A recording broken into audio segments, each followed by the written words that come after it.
अवधूत चिंतन श्री गुरुदेव दत्त श्री स्वामी समर्थ. नमस्कार मंडळी. पितृदेवताय नमः.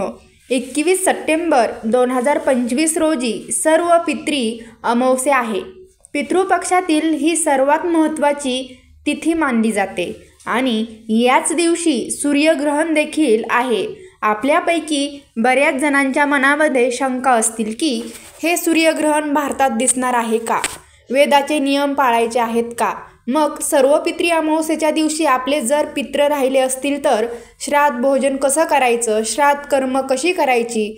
गरोदर स्त्रिया, वृद्ध, आजारी माणसं यांनी ग्रहणाच्या काळात काय काळजी घ्यायची? कुठली सेवा करावी? तसंच सर्व पितृ अमावस्येच्या दिवशी आपल्या पितरांच्या शांतीसाठी कुठले उपाय करायचे? अशी सर्व माहिती आजच्या व्हिडिओत आपण पाहणार आहोत. प्रथम आपण सूर्यग्रहणाविषयी माहिती बघूया. ग्रहणाची वेळ बघूया. भारतीय वेळेनुसार हे ग्रहण सुरू होईल 21 सप्टेंबर रोजी रात्री 10:59 आणि त्याची समाप्ती होईल उत्तर रात्री 3:23. साधारणतः 4 तास 24 मिनिटाचा हा कालावधी आहे. आता पुढचा महत्त्वाचा प्रश्न, भारतामध्ये हे ग्रहण दिसणार आहे का? भारतामध्ये हे ग्रहण दिसणार नाही. मग हे ग्रहण कुठे दिसणार आहे? हे ग्रहण दिसणार आहे आफ्रिका खंड, प्रशांत महासागर, हिंदी महासागर, न्यूझीलंड, ऑस्ट्रेलिया या देशामध्ये ते आपल्याला ग्रहण दिसणार आहे. मग भारतामध्ये ग्रहणाचे जे वेदाचे नियम असतात ते पाळायचे आहेत का? भारतामध्ये हे ग्रहण दिसणार नाही, त्यामुळे वेदनाचे कुठलेही नियम पाळायची गरज नाही. ग्रहण म्हटलं की गर्भवती महिला ज्या असतात त्यांच्या मनामध्ये पहिली शंका असते, भीती असते. शंका भीती मनातून काढून टाका. बऱ्याच वेळा अफवा पसरवल्या जातात. या अफवा ऐकून आपल्या मनामध्ये नकारात्मक विचार येतात. गर्भवती महिलांनी या दिवशी जरी आपल्याकडे ग्रहण नसलं तरी आपल्या मनाची सकारात्मकता वाढवण्यासाठी, मानसिक शांतीसाठी काही सेवा अवश्य करा.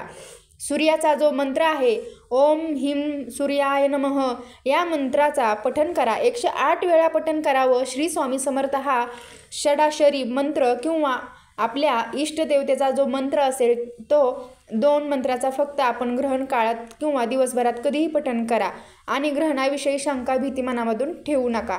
या दिवशी सर्व पितृ अमावस्या आहे. नेहमीप्रमाणे जर आपल्या पितरांची तिथी सर्व पितृ अमावस्येला आपल्या घरी पित्र असेल, श्राद्ध असेल तर नेहमीप्रमाणे श्राद्ध विधी करावेत तर आपण करू शकतो. पितृ पंधरवाड्यामध्ये ही सर्वात महत्त्वाची तिथी मानली जाते. जर या पंधरवाड्यामध्ये मासिक अडचणीमुळे, सुतकामुळे किंवा कुठल्याही कारणामुळे पित्र करायचं राहून गेलं असेल, श्राद्ध विधी करायचे राहून गेले असतील तर सर्व पितृ अमावस्येला श्राद्ध करावं. भरणी श्राद्ध असेल किंवा अविधवा नवमीचे श्राद्ध असेल जर राहून गेले असेल ते सर्व पितृ अमावस्येला करावं. सर्व पितृ अमावस्येच्या दिवशी करावे. आता बघूया पितरांच्या शांतीसाठी काही उपाय केले जातात ज्यामुळे पितृदोष नाहीसा होतो. बऱ्याच वेळा आपल्या घरामध्ये मुलांचे विवाह जमत नाहीत किंवा विवाह जमून मोडतात. घरामध्ये नेहमीच पैशाची चणचण असते. घरामध्ये वाद असतात, भांडणे असतात, शांतता नसते. मुलांचं शिक्षणामध्ये लक्ष नसतं. मुलं त्रास देतात आणि अडचणी म्हणजे सर्व पितृदोषाची लक्षणे असतात. पितृदोष नाहीसा होण्यासाठी, कमी होण्यासाठी सर्व पितृ अमावस्येच्या दिवशी मी आपल्याला काही उपाय सांगणार आहे. आपण ते अवश्य करावे. पहिला उपाय, सर्व पितृ अमावस्येच्या दिवशी आपण श्राद्ध भोजन श्रद्धेने द्या. अन्नदान जास्तीत जास्त करा. त्यानंतर या दिवशी तर्पण हा विधी आपल्या घरात अवश्य करा. आपल्या जवळपास ब्राह्मण असतील त्यांना घरी बोलावून तर्पण विधी करावा. नाही शक्य झालं तर तुम्ही स्वतः घरी करा, पण आपल्या पितरांच्या नावाने तर्पण विधी अवश्यच करा. ज्यामुळे आपल्या पितरांना श्राद्ध भोजन सोबतच त्यांना आपण हे पाणी दिल्यानंतर, त्यांच्या नावाने उदक सोडल्यानंतर, हा विधी केल्यानंतर पित्र शांत होतात. आपले पित्र आशीर्वाद देत असतात. या दिवशी पिंपळाच्या झाडाखाली तीळ मिश्रित काळे तीळ पाण्यामध्ये काय करायचं आहे तर आपल्याला ते तिथे टाकून द्यायचे आहेत आणि हे पाणी पिंपळाच्या झाडाला अर्पण करायचं आहे. पिंपळ हे पितराचं निवासस्थान मानलं जातं. म्हणून पिंपळाच्या झाडाला साधारणतः दुपारी 12 वाजेच्या आत काळे तीळ मिश्रित पाणी व्हावं, अर्पण करावं. आपल्या पितरांचं स्मरण करून हा विधी करावा. तसेच तिळांच्या तेलाचा दिवा देखील पिंपळाच्या झाडाखाली दक्षिणेकडे तोंड करून लावावा. जर आपल्या पितरांची नावं आठवत नसले तर ओम पितृदेवताय नमः हा मंत्र नक्कीच म्हणा. सर्व पितृ अमावस्येच्या दिवशी पंचावली म्हणजेच 5 घास आपण अर्पण करावेत. पहिला घास म्हणजे जे श्राद्धाचे भोजन असतं त्यातीलच हे घास असावेत. पहिला घास गायीसाठी, त्यानंतर कुत्रा 1 घास द्यावा, कावळ्याला 1 घास द्यावा, मुंग्यांना घास द्यावा, मुंग्यांना साखरही द्यावी त्यासोबत, आणि एखादा गरीब भिकारी असेल त्याला देखील श्राद्ध भोजन द्यावं म्हणजेच अन्नदान करावं. हे केल्यानंतर नक्कीच पितर शांत होतात, त्यांच्या आत्मेला शांती मिळत असते.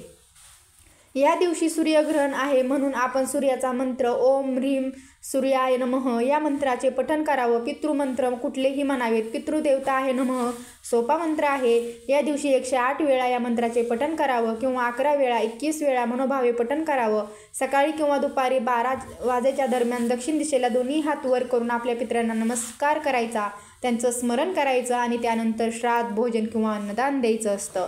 या दिवशी दीपदान जर आपण केलं म्हणजेच पिंपळाच्या झाडाखाली दिवा लावायचा, कुठल्याही तेलाचा दिवा चालेल. या दिव्याची ज्योत दक्षिण दिशेकडे करायची. पितरांचं स्मरण करून पिंपळाच्या झाडाखाली दीपदान करावं म्हणजेच 1 दिवा लावायचा असतो. तसेच 1 कणकीचा दिवा आपल्या मुख्य दरवाजावर उंबरठ्याच्या मधोमध किंवा उजव्या साईडला दक्षिणेकडे तोंड करून लावावा, कारण पित्र हे या सर्व पितृ अमावस्याला आपल्या उंबऱ्याच्या बाहेर असतात. तर हे सर्व उपाय आपण सर्व पितृ अमावस्येच्या दिवशी करा. यातील जे जे जमतील ते उपाय आपण करावेत, ज्यामुळे नक्कीच आपले पितर शांत होतील, त्यांचा पुढचा जो मार्ग आहे तो सुखकर होईल आणि मग आपोआपच ते आपल्याला आशीर्वाद देतील.